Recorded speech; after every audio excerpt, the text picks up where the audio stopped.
bem-vindo ao canal Questões da Qualidade. Eu sou o Anderson Guedes e hoje vamos continuar a nossa série sobre análises críticas de indicadores de desempenho. Esse aqui já é o 7º vídeo dessa série e, por sinal, será o último dela, mas pode ficar tranquilo que a gente vai continuar falando sobre essa temática aqui no canal, em outros vídeos ou até mesmo em outras séries, tudo bem?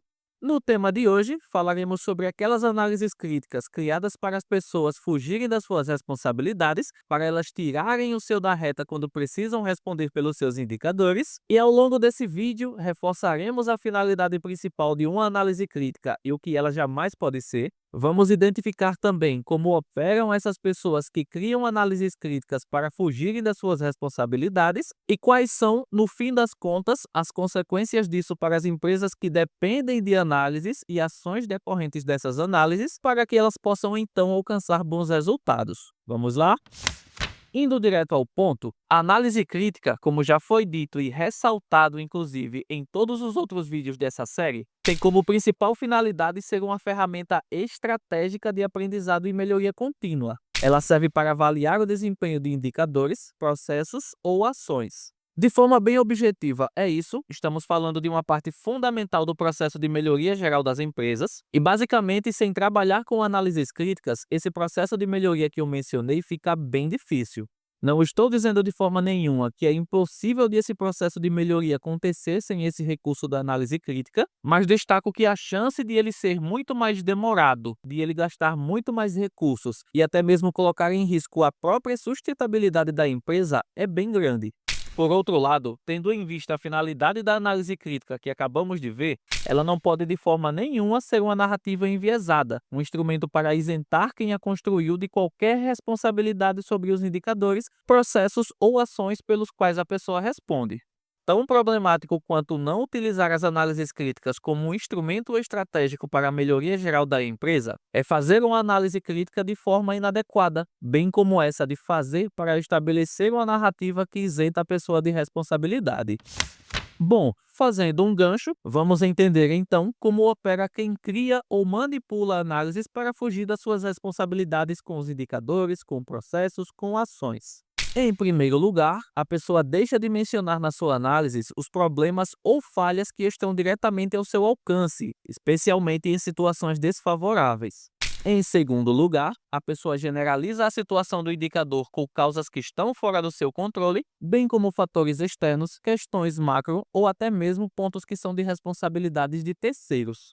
A mensagem passada ou o sentido disso que está exposto nesses dois primeiros tópicos é algo mais ou menos do tipo: veja bem, a situação do indicador está ruim, eu reconheço isso, mas as causas dessa situação fogem do meu controle, infelizmente. Eu estou fazendo a minha parte, eu estou me esforçando, eu estou dando sangue, mas quanto a isso que apresentei, eu praticamente fico de mãos atadas. Coitado de mim. Percebe aí como a responsabilidade pela resolução, pela melhoria, pela mudança sai da responsabilidade da pessoa, apesar de ser ela responsável por tudo? Pois é assim que a operação geral dessas pessoas começa. Aí, em terceiro lugar, a pessoa geralmente dá um peso desproporcional a elementos que estão fora do seu controle. Em outras palavras, ela superestima as causas que a resolução está fora da sua alçada, fora do seu campo de ação. Somado a isso, em quarto lugar, a pessoa subestima os elementos que estão no seu controle para criar a impressão de que não valeria a pena se dedicar, gastar energia com eles, pois o ganho seria insignificante.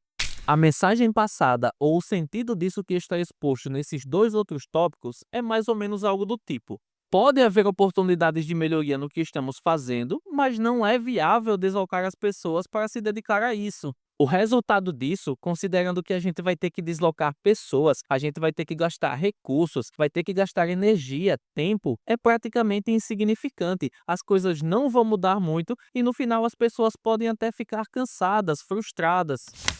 Em resumo, tudo que a pessoa que foge de responsabilidades neste contexto faz é o seguinte: primeiramente, ela omite o que é de responsabilidade direta dela da análise. Em segundo lugar, ela diz que toda a situação problemática do indicador, ou pelo menos a maior parte dela, está relacionada a questões que estão fora da sua alçada, fora do seu campo de ação e controle. E aí, em terceiro lugar, ela coloca um peso desproporcional nestas causas que estão fora da sua alçada, e aí o quarto ponto é que ela minimiza aquilo que está dentro do seu controle. Só fazendo uma observação, eu disse que no primeiro ponto ela omite o que é de responsabilidade direta da análise dela, mas nem sempre isso acontece. Essa questão aí pelo menos pode variar. Nos casos em que isso não acontece, geralmente acontece outra situação bem interessante. A situação que as pessoas fazem questão de destacar sim que há oportunidades de melhoria que estão dentro da alçada dela, mas aí, pobrezinha, essas oportunidades são tão insignificantes que sequer vale a pena dedicar uma equipe, tempo de trabalho, recursos para lidar com coisas tão pequenas. Aí, geralmente, essas pessoas fazem questão de deixar claro que elas queriam fazer mais, que elas queriam contribuir, que elas queriam dar o sangue, mas o contexto as deixa incapaz, as deixa de mão atadas. É tão comovente o que passa com essa pessoa e também é extremamente revoltante o que esse contexto faz com elas. Esse contexto é extremamente cruel de deixá-las de mão atadas, sem poder fazer nada. Brincadeiras e ironias à parte, qualquer pessoa com uma cabeça boa para a gestão de resultados sabe muito bem que essa atitude, no fim das contas, deixa o gestor numa situação bem confortável e traz consequências muito sérias para a empresa. Quando o gestor, baseado nos tópicos 1 e 2 que vimos agora há pouco, diz que as causas mais significantes estão fora do controle dele e, assim sendo, ele não tem alçada para resolvê-las, e também, baseado nos tópicos 3 e 4, ele estabelece que agir nas causas menores, aquelas que estão fora do controle dele, não vale a pena, pois o ganho seria, nesse caso, insignificante, ele fica facilmente em uma situação confortável, pois ele estabelece que não há nada o que fazer. Basicamente, ele foge da responsabilidade de entrar em ação, ele sai do radar de cobrança de melhorias, de mudanças, ele perpetua uma posição confortável de isenção e ele se esquiva de assumir qualquer parcela de culpa, inclusive. A matemática, nesse caso, não falha, esse será o resultado, mas se e somente se a empresa não adotar mecanismos para barrar esse tipo de comportamento. Falamos do indivíduo, né, que pode ser um gestor, pode ser um analista, enfim. E agora vamos ver qual é o resultado dessa conta para a empresa. Afinal, como já foi dito, isso afeta a empresa como um todo com consequências que são bem sérias. Em primeiro lugar, por conta de a análise crítica ter sido negligenciada, por conta de ela não ter sido construída tendo em vista a sua finalidade principal, o seu objetivo, as decisões tendem a ser baseadas em análises incompletas. Faltará informação suficiente para tomar boas decisões. Por conta disso, há também uma tendência a haver a perpetuação dos problemas internos da empresa, e isso ocorre nesse contexto principalmente por dois motivos. O primeiro deles diz respeito à questão de que o que foi omitido da análise acaba não sendo tratado, e como foi dito, geralmente a pessoa que foge da responsabilidade omite o que está diretamente no seu controle. E aí, como geralmente acontece, aquilo que é interno, ou seja, os problemas internos, geralmente é o que está no controle da pessoa. Em segundo lugar, não é dada a devida importância aos problemas internos, pois eles são colocados em um patamar de insignificância frente aos fatores externos, aos fatores macros, ou seja, aquilo que foge do controle da pessoa. Se a análise apresentada não é específica e precisa, fundamentada em números reais que comprovem a sua veracidade, esses problemas internos taxados de insignificantes ficarão de lado, causando problemas, às vezes enormes, enquanto essa empresa existir, ou até que alguém que trabalhe com seriedade assuma a responsabilidade da situação e busque proporcionar então resolução, melhoria. Eu quero enfatizar um ponto que foi colocado nesse último item porque ele é bem importante. Eu disse enquanto a empresa existir, e isso é bem sério, pois esse tipo de comportamento frente aos resultados pode comprometer a existência de uma empresa facilmente. Essa ênfase se faz necessária justamente para chamar a atenção para a seriedade desse tema.